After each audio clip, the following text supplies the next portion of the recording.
Let's study 10th standard ICSE Biology Chapter 6, Photosynthesis. Photosynthesis is the process by which living plant cells, which contain chlorophyll, they produce food substances like glucose and starch, and the raw materials used are carbon dioxide and water, in the presence of light energy. Oxygen is a byproduct of this process. So this process is useful in two ways. It gives us food as well as oxygen. Let's understand the structure of a chloroplast. It is an organelle, a very tiny organelle inside the cell. This is highly magnified image.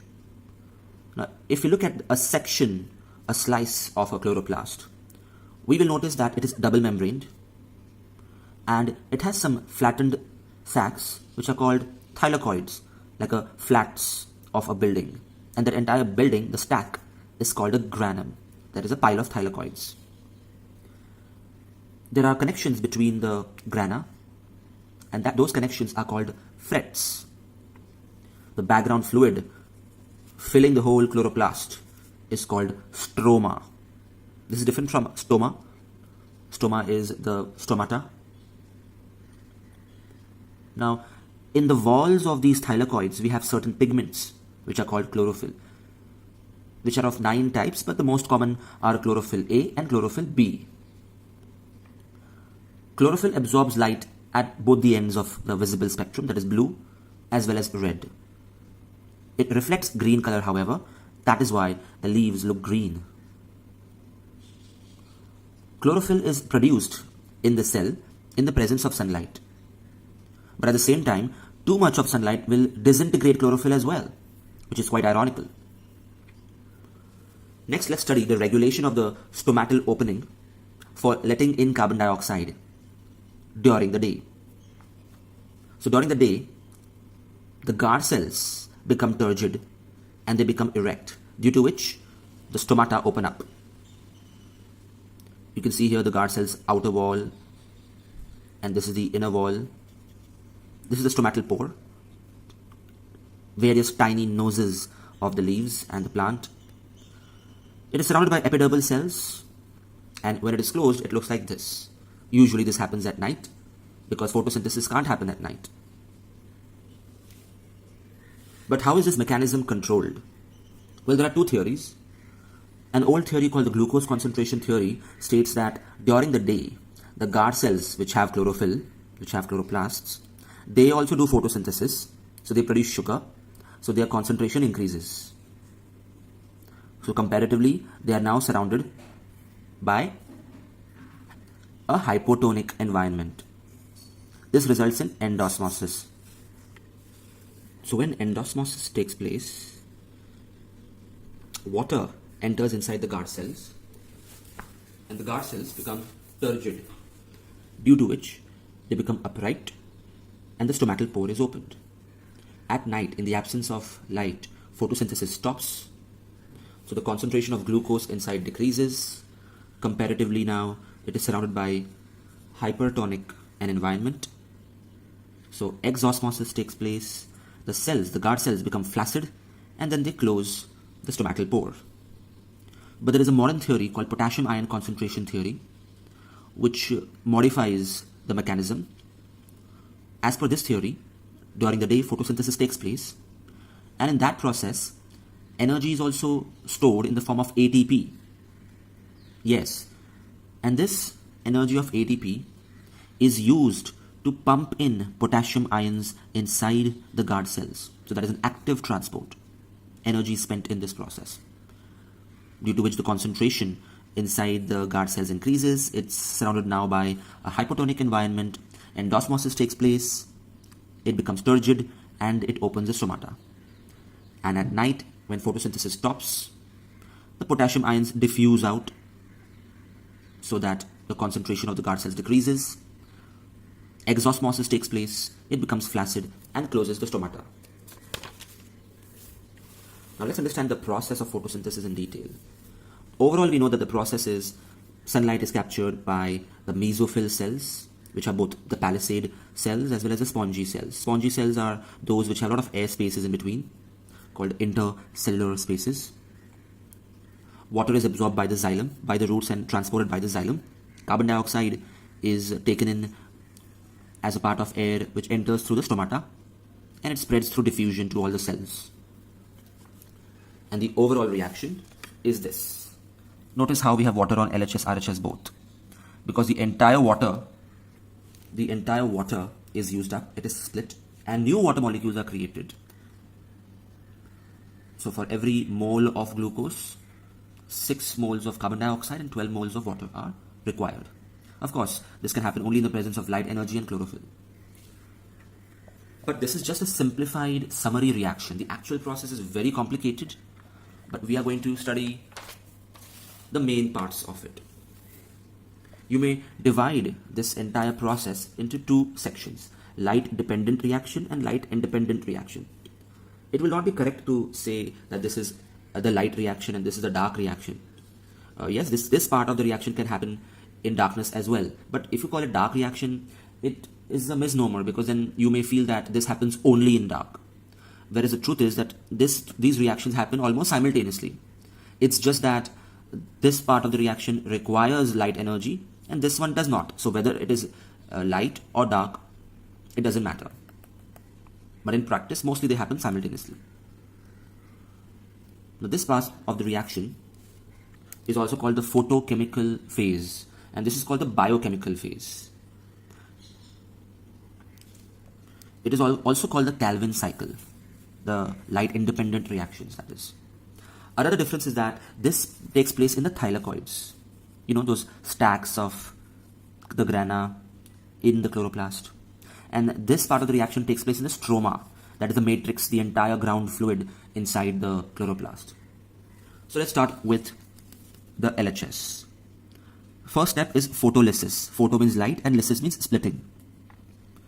So when light falls on water, H2O, it splits into oxygen, hydrogen ions and electrons. The oxygen produced by this, interestingly, is simply given out as a waste product. But let's not call it that, let's call it a byproduct, because oxygen is very useful. Not only to the animal species, but the plants themselves, because during the day, they do photosynthesis and respiration both, although the rate of photosynthesis is far greater. So a part of this oxygen will be used by them, and the remaining will be released into the atmosphere. This hydrogen and electron are required for the light-independent reaction. So let's switch on to that now. Here, the carbon dioxide which was taken in is converted into glucose.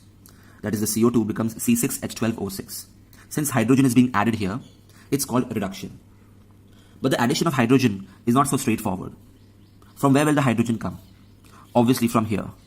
So you can see the hydrogen is carried by NADP, nicotinamide adenine diphosphate. NADP plus is a chemical inside the cell of a plant. It will take the hydrogen to become NADPH. By the way, it also takes some of the electrons. That's why the charge disappeared. This is just a transport mechanism. So from the thylakoids, these molecules will transport the hydrogen to the stroma. They will deliver the hydrogen and the electrons, and once again they will become NADP, which can be recycled. So this is just a means of transporting the hydrogen and the electron, because when the hydrogen and the electron are added to the carbon dioxide, glucose is produced.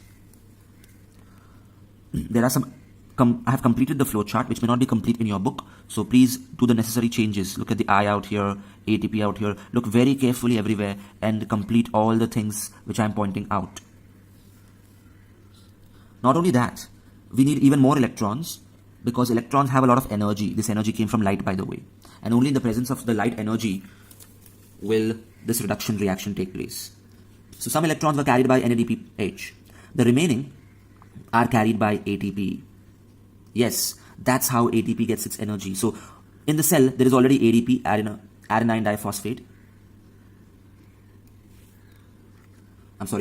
diphosphate. And we have some inorganic phosphate radicals as well. When they combine, they form ATP, and that process is called phosphorylation. The formation of ATP is phosphorylation. And since this is happening in the presence of light, it is called photophosphorylation.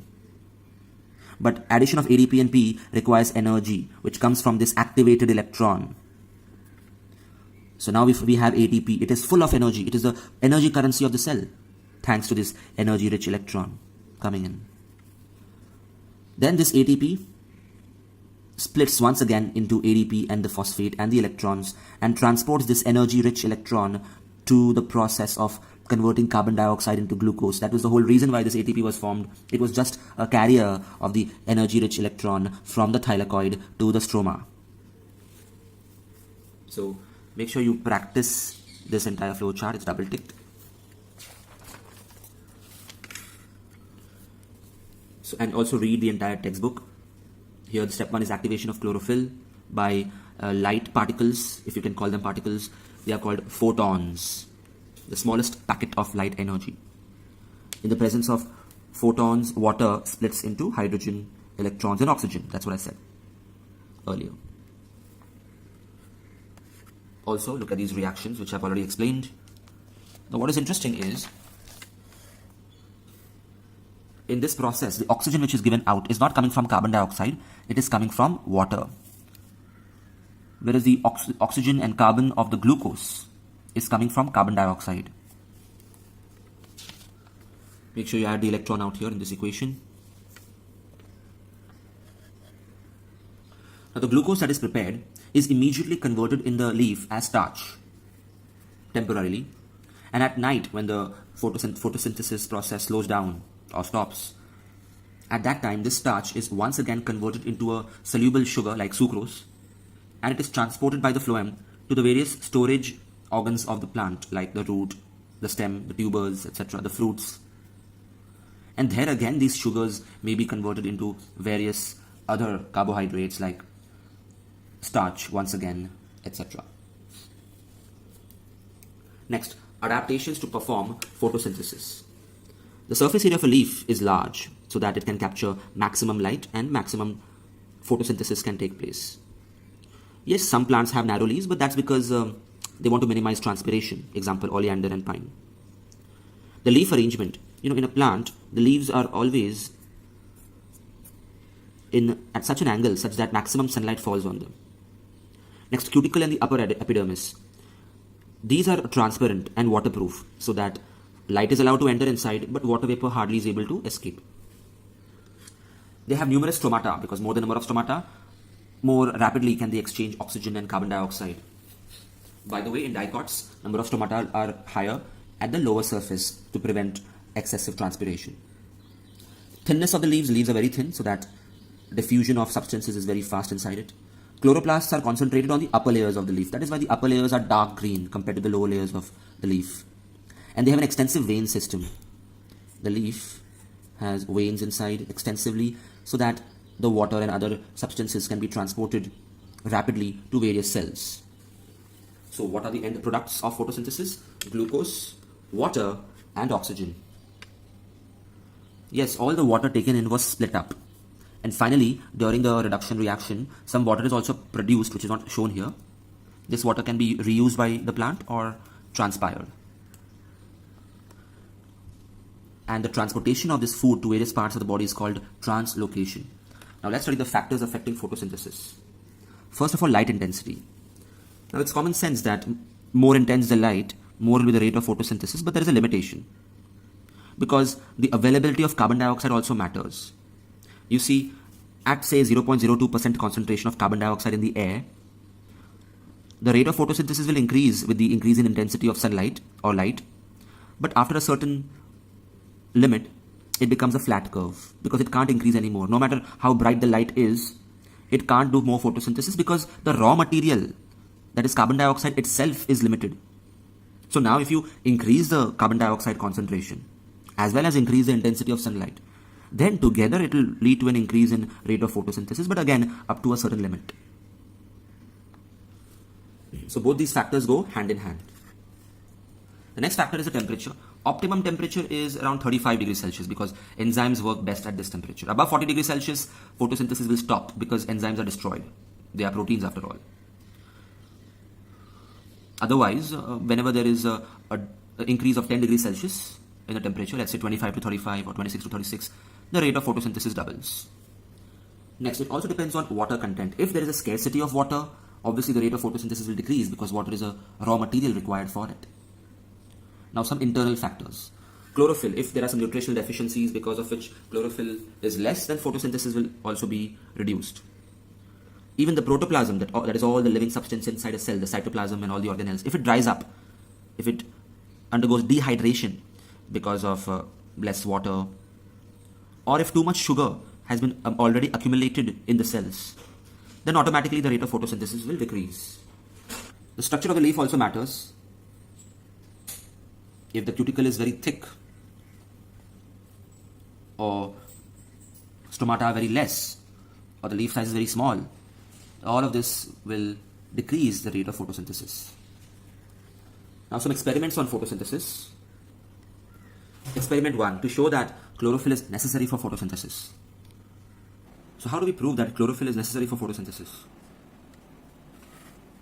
Take a variegated leaf from a plant like Coleus, geranium or croton. These leaves have green part as well as non-green part.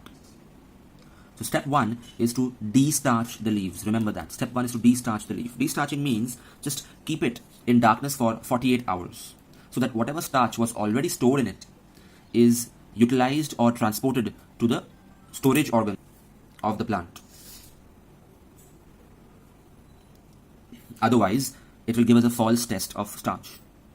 So after it is totally de-starched, now expose it to sunlight for a few hours and then pluck the leaf and test it for starch.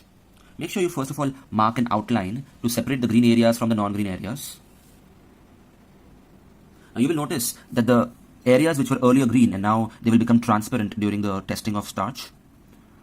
Those areas become purple or violet or bluish, showing that there is a presence of starch, because when starch reacts with iodine solution, it turns purple.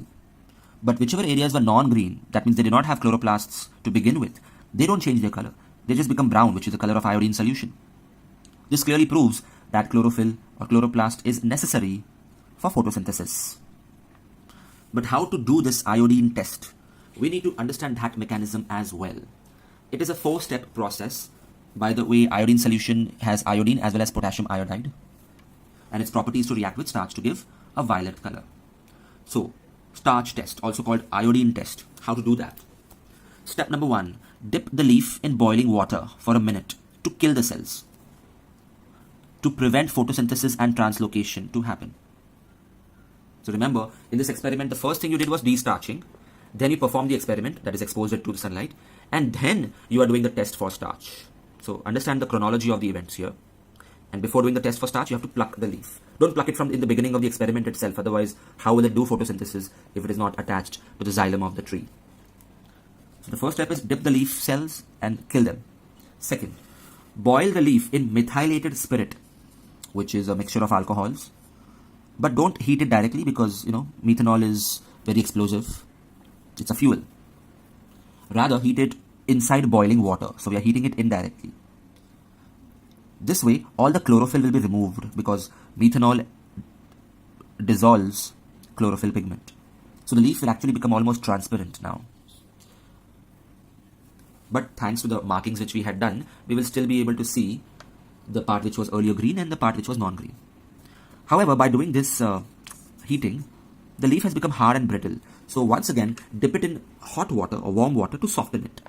And the fourth step, finally, pour some iodine solution on it, and then you will see the color change. Experiment number 2, to show that sunlight is necessary for photosynthesis. So take a green leaf and cover it with some black paper with some design in between. So this area is exposed to sunlight, whereas this area is blocked by the black paper, so it is not exposed to sunlight. What is the first step for the experiment? Of course, to de-starch it. Please de-starch it and get rid of the carbohydrates already present. Otherwise, the whole thing will turn purple because there was already some starch present in the beginning. So de-starch it by keeping it in darkness for 48 hours. Then cover it with the black paper, keep it in sunlight for a few hours. Then pluck the leaf, do the iodine test step by step, and you will notice that the part exposed to sunlight shows presence of starch, whereas the other part doesn't. Hence proved. Next, how do we prove that carbon dioxide is necessary? So step number 1, de-starch the plant. Step 2, keep half the leaf inside a flask which has potassium hydroxide because it absorbs all the carbon dioxide. So there is no CO2 inside here. Whereas the outside part is exposed to CO2. Make sure this cork is airtight so that no air enters in or comes out. After a few hours, remove the leaf and do an iodine test. You will notice that the part inside does not show starch, whereas a part outside shows starch, proving that carbon dioxide is necessary for photosynthesis. Next, in this experiment, let's show that oxygen is given out during photosynthesis.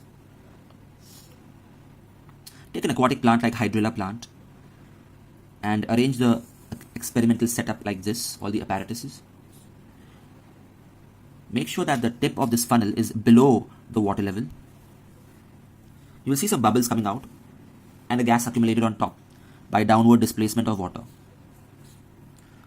After some time, when the entire test tube is filled with this gas, you can prove that this is oxygen gas by introducing a glowing splint in it, because this gas will rekindle a glowing splint, proving it's oxygen. Next, importance of photosynthesis. I've already explained. It provides food. It is a starting point for any food chain, as you can see. And food web definition is a network of interdependent food chains.